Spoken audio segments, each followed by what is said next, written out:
Hi everyone, good evening. Today my topic is arithmetic operators. We will discuss in our previous lecture that there are 7 types of arithmetic operators. One is addition, another one is subtraction, then multiplication, division, modulo division, increment and decrement. Now in this lecture I am going to discuss all these 7 types of operators of arithmetic operators. First of all, I am going to tell you what is arithmetic operators. Firstly, I am going to write the definition of arithmetic operators. Arithmetic operators are used to perform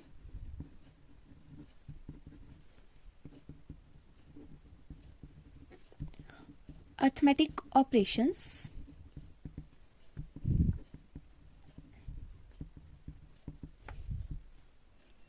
on variable or data. Now what is arithmetic operations? हम अपनी छोटी classes में पढ़ते हैं like arithmetic operations क्या होते हैं, plus minus multiplication division, ये सभी हमारे क्या है अर्थमेटिक ऑपरेशंस हैं. ठीक है, तो अर्थमेटिक ऑपरेटर्स क्या होंगे जो ये अर्थमेटिक ऑपरेशंस को परफॉर्म करते होंगे. कौन कौन से हमारे अर्थमेटिक ऑपरेटर्स होंगे? वही plus minus multiplication division modulo division और increment and decrement. Clear? Now first one is addition. Addition को हम किस सिंबल से रिप्रेजेंट करते हैं? दिस. क्लियर? इफ मैं दो नंबर्स को ऐड कराना चाहती हूँ तो मैं कौन सा ऑपरेटर यूज करूंगी? एडिशन ऑपरेटर यूज करूंगी, जो कि अर्थमेटिक ऑपरेटर का पार्ट है. ठीक है, लाइक मैंने दो वेरिएबल्स लिए ए एंड बी, मैंने इन दोनों को ऐड करवाना है तो मैं कौन सा ऑपरेटर यूज करूंगी? प्लस या addition operator. Clear? Then second one is subtraction. Now subtraction का सिंबल होता है दिस. नाउ मैंने दो वेरिएबल्स के बीच में, मतलब दो वेरिएबल्स को मैंने सब्ट्रैक्ट करवाना है. ठीक है, तो मैं क्या करूँगी? ऐसे लिखूँगी ए माइनस बी. मैं कौन से ऑपरेटर का यूज़ कर रही हूँ? मैं सब्ट्रैक्ट ऑपरेटर का यूज़ कर रही हूँ. Then another one is multiplication.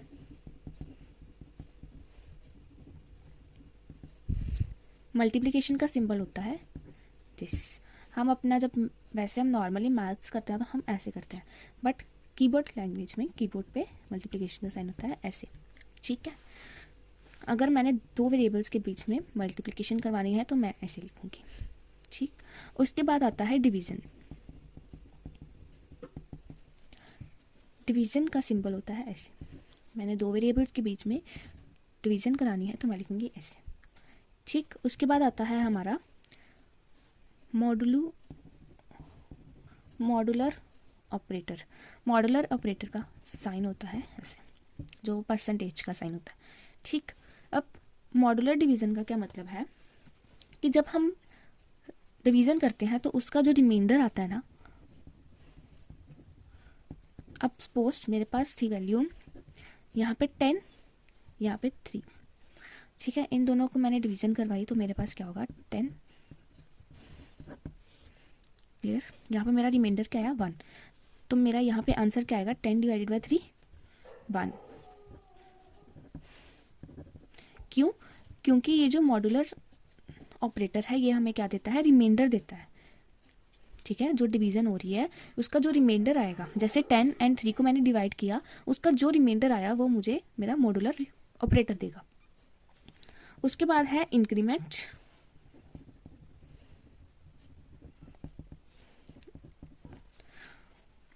अब सपोज मैंने किसी वेरिएबल की वैल्यू को इंक्रीमेंट करना है. सपोज ए के अंदर मेरी वैल्यू है 10. ठीक, अब मैंने इस वैल्यू को मैंने इंक्रीमेंट करना है और मैंने इसको 11 करना है.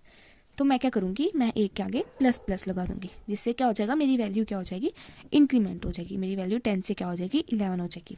अब इंक्रीमेंट ऑपरेटर दो तरह के होते हैं. एक होता है पोस्ट फिक्स, एक होता है प्रीफिक्स.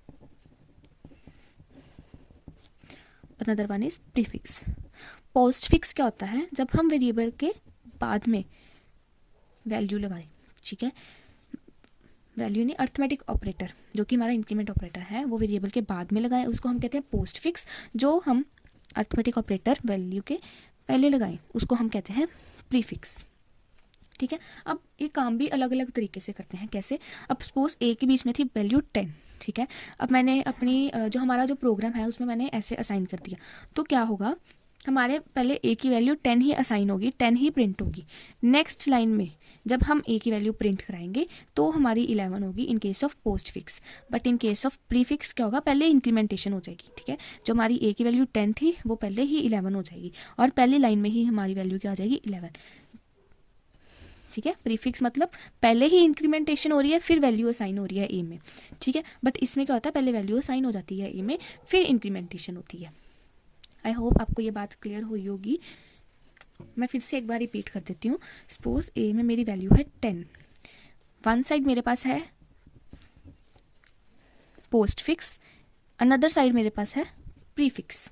अब जब मैंने इन दोनों की वैल्यू प्रिंट कराई तो मेरा आंसर क्या आएगा, मेरी आउटपुट क्या आएगी, इस केस पे मेरी आउटपुट आ जाएगी 10 और इस केस में मेरी आउटपुट आ जाएगी 11। क्यों? क्योंकि इस केस में इंक्रीमेंटेशन बाद में हो रही है, पहले असाइनमेंट हो रही है। असाइनमेंट मतलब पहले ए में 10 की वैल्यू जा रही है फिर इंक्रीमेंट हो रही है वैल्यू, बट इस केस में क्या हो रहा है, पहले मेरी इंक्रीमेंटेशन हो रही है फिर असाइनमेंट हो रही है। क्लियर? ऐसे ही डिक्रीमेंट में होता है ना। डिक्रीमेंट ऑपरेटर भी मेरे दो तरह के होंगे, one is post fix, another one is prefix. ठीक है, पोस्ट फिक्स में क्या होगा, ए माइनस माइनस, प्रीफिक्स में क्या होगा, माइनस माइनस ए। अब सपोज ए की वैल्यू मैंने 10 असाइन कर दी, तो इस केस में क्या होगा, मेरी आउटपुट 10 आएगी, इस केस में मेरी आउटपुट क्या आएगी, 9 आएगी। क्यों? क्योंकि इसमें पहले डिक्रीमेंटेशन हो गई है फिर वैल्यू असाइन हुई है, इस केस में पहले असाइन हो गई है फिर डिक्रीमेंटेशन हो रही है। ठीक, अब हम इसका एक प्रोग्राम करते हैं अर्थमेटिक ऑपरेटर का। जो भी ऑपरेटर्स करेंगे उसका एक एक प्रोग्राम हम ज़रूर करेंगे ताकि हमारा जो कंसेप्ट है वो अच्छे से क्लियर हो जाए। ठीक है, प्रोग्राम।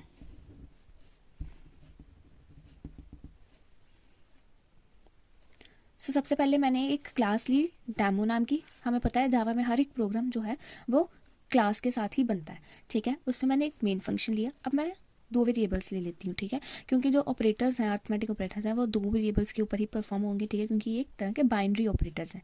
ठीक, अब मैं एक 2 वेरिएबल्स ले लेती हूँ। Int a is equals to, suppose मैंने लिया 12, बी मैंने ले लिया 5। ठीक, अब ए में कितनी वैल्यू असाइन हो गई 12 एंड बी में कितनी हो गई है 5। अब मैं क्या करती हूँ, अब मैंने लगाना है अर्थमेटिक ऑपरेटर्स सारे। ठीक है, मैं क्या करूँगी, system dot out dot println करके क्या कर दूँगी, ए प्लस बी। देन मैं फिर system dot out dot println करके कर दूँगी A minus B. system dot out dot println a multiplication b, then system dot out dot println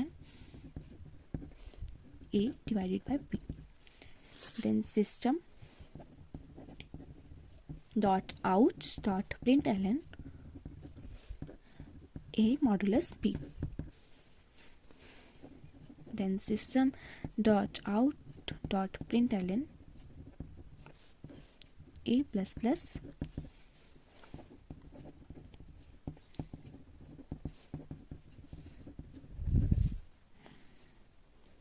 minus minus b, this brackets of। एक बात का ध्यान रखना, जब भी हमने प्रोग्राम लिखना है जावा का, जो ये system dot out dot println है, इसमें एस जो है वो कैपिटल होगा हमेशा। इसमें स्ट्रिंग का एस जो है वो हमेशा कैपिटल होगा, स्टैटिक का एस स्मॉल होगा। ठीक है, ये बात का हमें बहुत ध्यान रखना होता है। अब इसकी जो आउटपुट आएगी वो आप मुझे कमेंट सेक्शन में बताना। इसका आंसर मैं आपको नेक्स्ट लेक्चर में बताऊंगी, इसकी जो भी आउटपुट होगी वो। आई होप आपको सब समझ आया होगा। अगर आपको कुछ भी इस वीडियो में ना समझ आया हो तो प्लीज़ मुझे कमेंट सेक्शन में बताना, मैं आपका डाउट क्लियर करने की पूरी कोशिश करूँगी। Thank you.